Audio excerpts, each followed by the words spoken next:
আসসালামু আলাইকুম।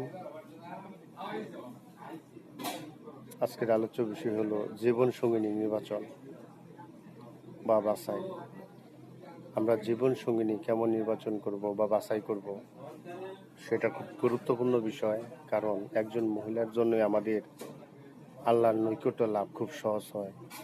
আবার একজন মহিলার জন্যই আমাদের জাহান্নামের আগুনে জ্বলতে হয় পুরুষদের।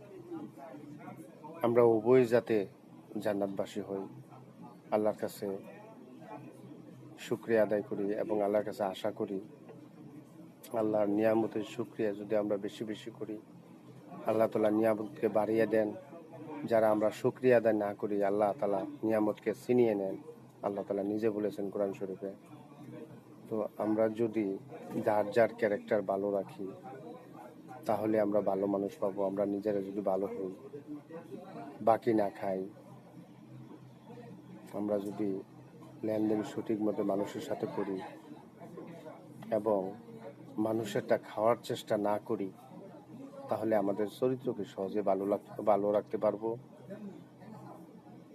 একজন মহিলার কারণে আমাদের যেহেতু জাহান্নামে যাওয়া অতি সহজ, কাজেই আমরা এমন মহিলা নির্বাচন করব যারা বাইরের পুরুষদের মুখ দেখায় না এবং স্ত্রী সন্তানের ভালো যত্ন নেয়, খাবার রান্নায় পটু, জ্ঞান বুদ্ধি ভালো।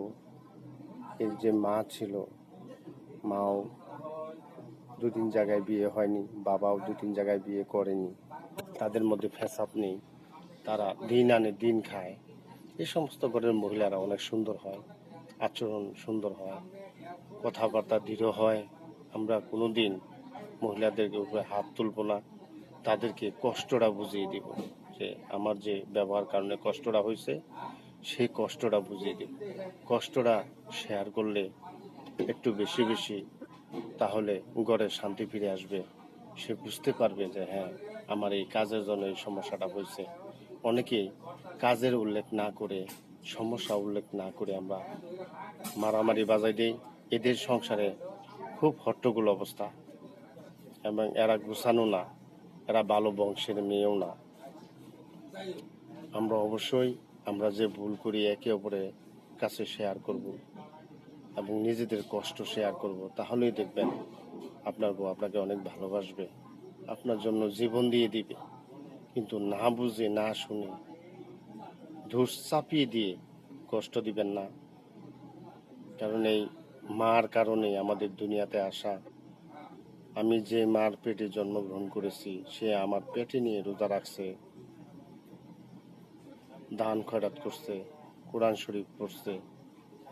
এই সমস্ত মহিলাদের পেটের ছেলেরাই তাদের জ্ঞান বুদ্ধি ভালো হয়, আল্লাহ তাআলার হেফাজতে থাকে। আমরা কোনোদিন জিনা করব না, সুদ ঘুষ খাবো না, অপরটা খাওয়ার চেষ্টা করব না, নিজে ইনকাম করে ঘাম জড়িয়ে কামাই করব। তাহলে আল্লাহ তাআলা এই ইনকামের প্রতি রহমত দিবেন এবং এই হালাল খাবারের প্রতি আল্লাহ তাআলা বান্দাদেরকে সুখে রাখবেন। হালাল খাবার খাওয়াই তাকে মৃত্যুবরণ করাবেন এবং জান্নাতবাসী করাবেন। একজন মহিলা যদি বাইরে ফ্যাসাদ বাজায় এবং বাজার করতে যায়, স্বামীর কোনো ক্রয় করা জিনিসপত্র পছন্দ না করে, সেক্ষেত্রে পরিবারে অশান্তি দেখা দেয়। আমরা অবশ্যই স্বামী যদি খারাপ জিনিসও আনে, সেটা ভালো বলি, স্বামী খুশি হবে। কারণ তার ইনকাম কম, টাকা কম থাকার কারণে সে এমন বাজার করেছে, সেটা সে বুঝতে পারবে।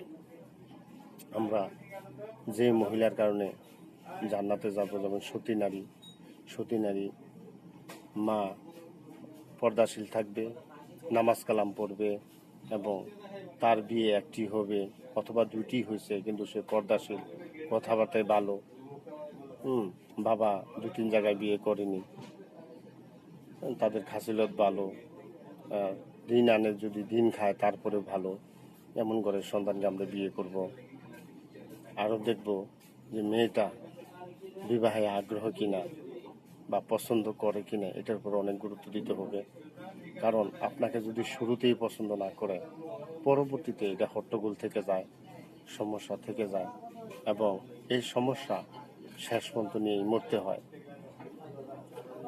আমরা চেষ্টা করব একে অপরকে যেন পছন্দ করে আমাদের বিয়ে হয়, তাহলে আমাদের সংসার সুখের হবে।